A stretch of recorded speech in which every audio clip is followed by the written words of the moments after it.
राघव माता कौशल्या के पास आते हैं और कहते हैं कि हे माँ, माता कैकेयी ने मुझे आज्ञा दी है कि मैं वन में जाऊं, मैं वन में जाऊं, मैं वन का राजा बनूं, मैं जंगलों का राजा बनूं।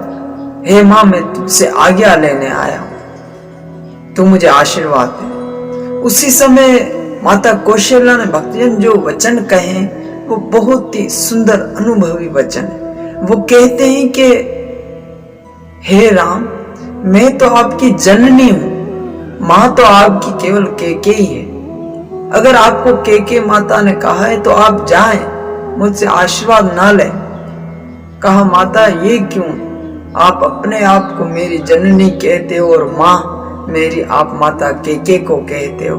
तो उसी समय माता कौशल्या कहती है कि हे राम, जननी केवल जन्म दे सकती है, उसको पाल पोस के बड़ा नहीं कर सकती। आपको पाल पोस कर जो बड़ा किया है, आपको जो राम से भी श्री राम बनाया है और श्री राम से भी भगवान श्री राम बनाया है, ये तो केवल माता कैकेयी ने किया है। भक्तजन, राम को श्री राम बनाने वाले भी माता कैकेयी है और श्री राम को भी भगवान श्री राम कहलाने वाले भी माता कैकेयी। माता कैकेयी की वजह से ही आज हमें ये श्री राम कथा का आस्वादन मिल रहा है। उसी प्रकार से कहा कि हे राम, माता कैकेयी की आज्ञा से आप जा रहे हो वन में, मेरी आज्ञा से सीता जाएगी। भक्तजन, जैसे ही माता कौशल्या ने कहा ना कि मेरी आज्ञा से माता सीता जाएगी, उसी समय माता सीता श्री किशोरी जी, श्री जानकी जी हृदय हृदय में खूब नृत्य करने लगी, नाचने लगी, प्रसन्न होने लगी, खुश होने लगी। उसी समय कहने लगी मुंह से माता कौशल्या को कि हे माता कौशल्या, आज तुमने साबित कर दिया कि तुम माता कौशल्या नहीं हो। उसी समय माता कौशल्या ने कहा, मैं तुम्हारी माता नहीं हूं, ये मैंने साबित किया। ऐसा क्यों? कहा कि आज तुमने मेरी माता का ही दर्शन दिया।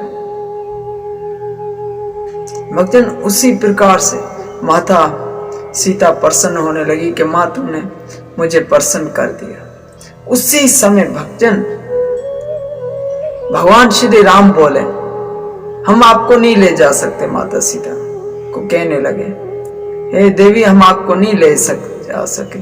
तो उसी समय माता सीता कहती है, हे राम, क्या तुम मुझे जंगलों से क्या समझते हो? तुम मुझे, हे राम, क्या तुम मुझे राक्षसों नहीं बचा सकोगे? क्या तुम जानवरों से नहीं बचा सकोगे? तुम किस बात के वीर हो हे राम, जो तुम एक स्त्री को नहीं ले जा रहे हो जंगल में? उसी समय श्री राम जी ने कहा, ठीक है, अगर आप भी चलना चाहते हैं माताओं की आज्ञा से तो चलें। माता सुमित्रा देख रही थी, वो उसी क्षण बोली, हे राम, माता कैकेयी की आज्ञा से आप जा रहे हो, कौशल्या की आज्ञा से सी जा रही है, कैकेयी की आज्ञा से आप जा रहे हो, कौशल्या की आज्ञा से माता सीता जा रही है, मेरी आज्ञा से लक्ष्मण जाए। उसी तरह श्री राम बोल दिया, कहने लगे, हे माता सुमित्रा, तुम्हारी आज्ञा तब तक माननी थी जब तक इसका विवाह नहीं हुआ था। अब इसका विवाह हो चुका है, अभी अपनी पत्नी उर्मिला से पूछ के आए। भक्तजन, उसी समय उसी क्षण लक्ष्मण जी इतना सुन के उर्मिला की कक्ष की ओर बढ़े, कुटिया की ओर बढ़े। उसी समय कक्ष की ओर जैसे जाने लगे, भीतर जाकर देखा तो उर्मिला ध्यान में थी। उसी समय कहने लगे लक्ष्मण जी कि हे पत्नी, हे देवी, क्या मैं राम के साथ जाऊं? तो उसी समय जो उर्मिला ने वचन कहे वो वचन सुनने योग्य। उसी समय माता उर्मिला कहती है कि हे लक्ष्मण, क्या ये दिन दिखाने के लिए मुझे लाए थे? तुमने मेरे पति की निष्ठा को भ्रष्ट किया है लक्ष्मण। हे स्वामी, आपने तो मेरी पति की निष्ठा को भ्रष्ट किया है।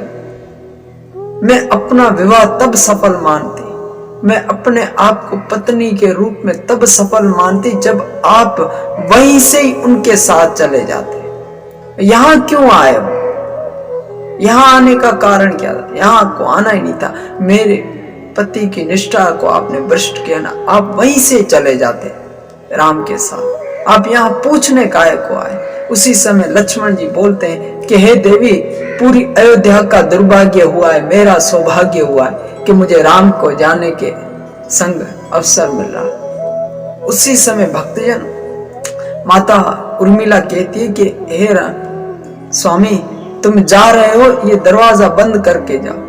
मैंने कार्की के चरणों में ध्यान सीखा है, तुम 14 वर्ष के बाद आओगे, ये दरवाजा खोलना और मुझको प्राप्त कर लेना। भक्तजन, उसी क्षण उसी समय जैसे ही लक्ष्मण जी आते हैं बाहर कक्ष में से, तो दरवाजा बंद करके आते हैं। एक बात हम आपको बताएं, श्री गुरुदेव महाराज के मुख से सुनी थी। कहते थे कि लक्ष्मण को संजीवनी बूटी ने तो बचाया, परंतु उसमें जो शक्ति थी वो उर्मिला का पतिव्रत धर्म था। कंकर लक्ष्मण के पांव में लगता था, चीख उर्मिला की निकल जाती थी। संजीवनी बूटी ने इतना नहीं बचाया, उर्मिला के पतिव्रत धर्म ने मनाया। इसी प्रकार से बहुत ये दिव्य भाव आप आज 1.5 घंटे से श्रवण कर रहे थे। बहुत श्री राम कथा का एक अलग प्रसंग हमें मिला सुनने को।